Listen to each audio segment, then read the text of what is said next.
welcome. Welcome to our 6-week book club and deep dive discussion into Kindred.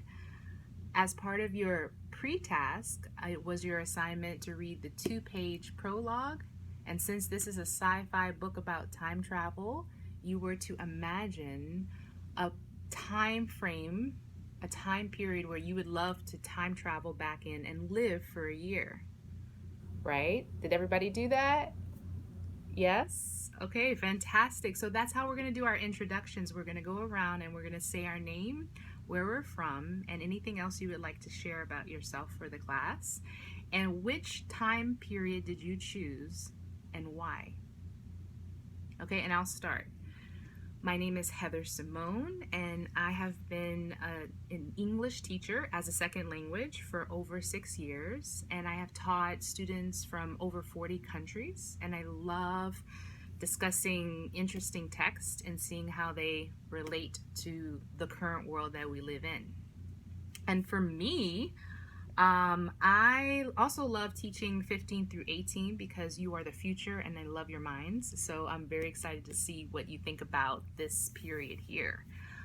I would choose the 70s, the 1970s to go back to because I think it's the decade where my mom had the best music. I love the music. And I also love a lot of the political movements that were happening at the time, and I think I would have had a lot to say and would have wanted to be a part of those movements. So that's a little bit about me. Tell me about you. Natasha from California, welcome. Ancient Egypt. That sounds amazing. Tell us more why you would have chosen ancient Egypt.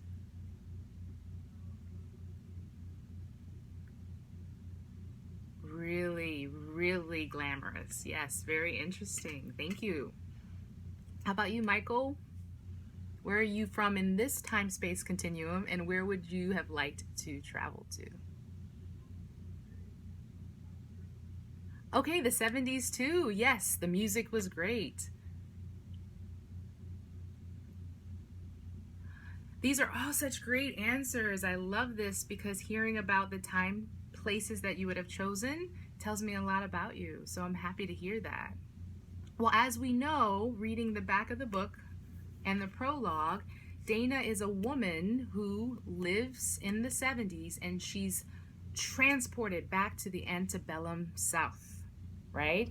And so that's very interesting here. So what we're going to do now is we're going to think about and imagine your favorite time period and what would it be like to be your current age, current level of education, your current gender, and your race. What might be some of the challenges that you would face going back into that time as a 16-year-old, as a 17-year-old, with your current gender, race, education, and age? So I'm going to put you into groups, and you'll have about 3 or 4 minutes to describe what you would imagine that would be like. For all of you that are listening, I want you to think about their time period and their challenges that they're imagining, and think about yourself. If you were placed in the time period that they chose, would you have similar or very different challenges? So we'll do that. Each person has 4 minutes. You'll have about 10 to 12 minutes total. And then we'll come back into the main room and you'll share with me what your partners had to say. Any questions? No? Okay, enjoy. All right, now coming back, I want to hear, what did your partner have to say? Yes, Natasha.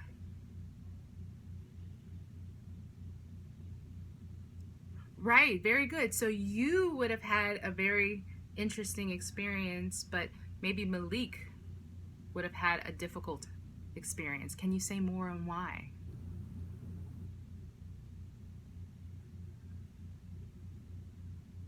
Well, that's what I want us to get very curious about. We want to think about Dana being a 70s woman, a 70s black woman. What kind of challenges might she have faced going back to the antebellum South, being from her time period to this time period? Yes, so that's what we're going to actually do. We're going to take some time to think of our most curious questions, our most powerful questions that will take us on a quest, a journey with her into the antebellum South.